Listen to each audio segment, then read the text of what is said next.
Welcome back to my YouTube channel. آج کی story ہے پاکستان کی کہانی۔ پاکستان کی کہانی عزم و ہمت، جدوجہد اور جانی اور مالی قربانیوں کی کہانی ہے۔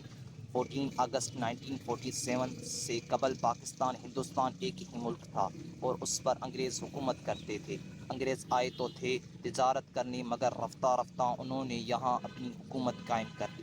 1857 میں مسلمانوں نے انگریزوں سے بیزار ہو کر ان کے خلاف جدوجہد شروع کی۔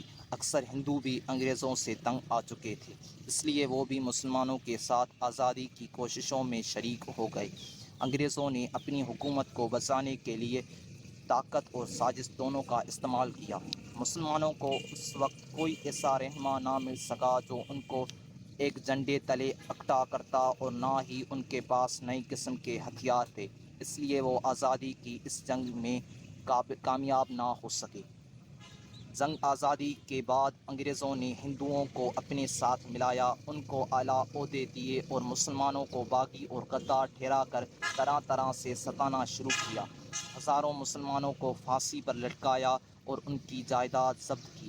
اس نازک وقت میں سید احمد خان نے اس ظلم کے خلاف آواز اٹھائی اور لڑنے کے بجائے ان کے قریب آ کر مسلمانوں کے خلاف انگریزوں کی بدگمانی کو دور کرنے کی کوشش کی۔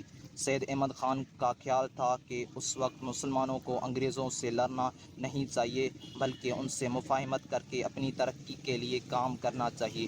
انہوں نے مسلمانوں کی تعلیم کے لیے بڑا مدرسہ قائم کیا جو ترقی کر کے یونیورسٹی بن گیا اور مسلم یونیورسٹی علی گڑھ کے نام سے مشہور ہوا۔ 1885 میں ہندوستان کے لوگوں کو مناسب حقوق دلانے کے لیے ایک انگریز لارڈ ہیومن نے انڈین نیشنل کانگریس کے نام سے ایک جماعت بنائی۔ اس جماعت میں ہندو اور مسلمان دونوں شامل ہو گئے۔ کانگریس کے رہنما زیادہ تر ہندو تھے، انہیں ہندوؤں کے فائدے کا زیادہ خیال تھا۔ اس بات سے مسلمان ناراض ہو گئے۔ کانگریس میں ہندوؤں کا غلبہ دیکھ کر 1906 میں چند مخلص مسلمان رہنما نے مسلم لیگ کے نام سے ایک الگ سیاسی جماعت قائم کی۔ قائد اعظم شروع میں کانگریس میں شامل تھے۔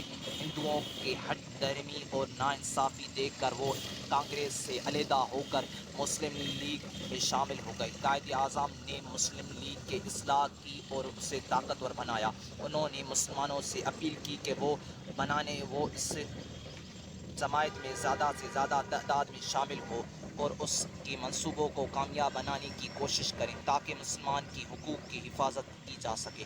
1930 میں ہندوستان کے شرالہ آباد میں مسلم لیگ کا سالانہ جلسہ ہوا۔ مسلمانوں کے مشہور فلسفی، شاعر اور رہنما علامہ اقبال نے صدارت کی۔ آپ نے فرمایا، میری نگاہ میں ہندو اور مسلمانوں کے باہمی جھگڑوں کا حل صرف یہ ہے کہ جن علاقوں میں مسلمان کی اکثریت ہے ان کو ملا کر ایک آزاد مملکت بنا دی جائے، جہاں مسلمان اپنی مذہبی، اپنی روایت اور تہذیب و تمدن کے مطابق زندگی گزار سکیں۔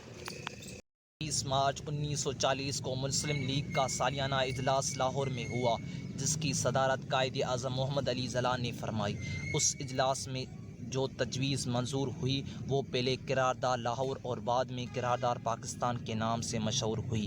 اس قرارداد میں علامہ اقبال کی تجویز جو ایک عملی صورت میں پیش کیا گیا تھا اور ہندوستان میں مسلمانوں کی اکثریت والے علاقوں کو ہندوستان سے الگ مسلمانوں کے دل کی آواز بن گیا۔ کانگریس اور انگریز دونوں شروع میں اسے تقسیم کے خلاف تھے، لیکن انہیں مسلمانوں کی اکثریت کی رائے کے آگے جھکنا پڑا۔ ہندوستان تقسیم کر دیا گیا۔ بنگال کی مشرقی حصے، پنجاب کی مغربی حصے، سندھ، خیبر پختونخوا اور بلوچستان کے صوبوں میں مسلمان اکثریت میں تھے۔ یہاں مسلمانوں کا نیا وطن پاکستان وجود میں آیا۔ اس طرح جنوبی ایشیا کے مسلمانوں نے اپنے لیے ایک آزاد مملکت حاصل کی تاکہ وہ اسلام کے زرعی اصولوں کے مطابق زندگی بسر کر سکیں۔